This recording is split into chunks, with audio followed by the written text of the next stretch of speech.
Tenter d'enrayer la psychose qui s'est emparée d'une partie de la population américaine face à la propagation du virus Ebola en Afrique de l'Ouest.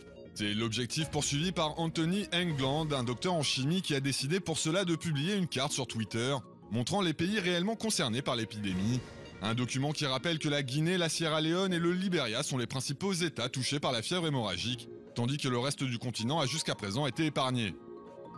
Une initiative destinée à lutter contre les amalgames qui laissent penser que tous les Africains et ceux qui voyagent en Afrique sont potentiellement porteurs du virus Ebola.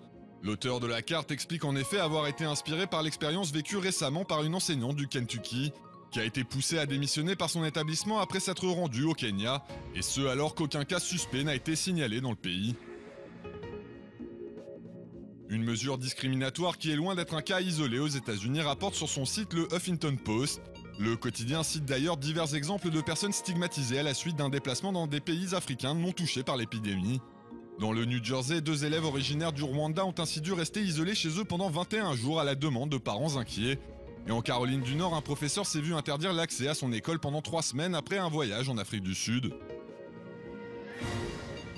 Des réactions dictées par la peur d'une propagation du virus aux États-Unis qui doivent pousser les médias et officiels américains à mieux informer la population au sujet d'Ebola, estime de son côté le Washington Post.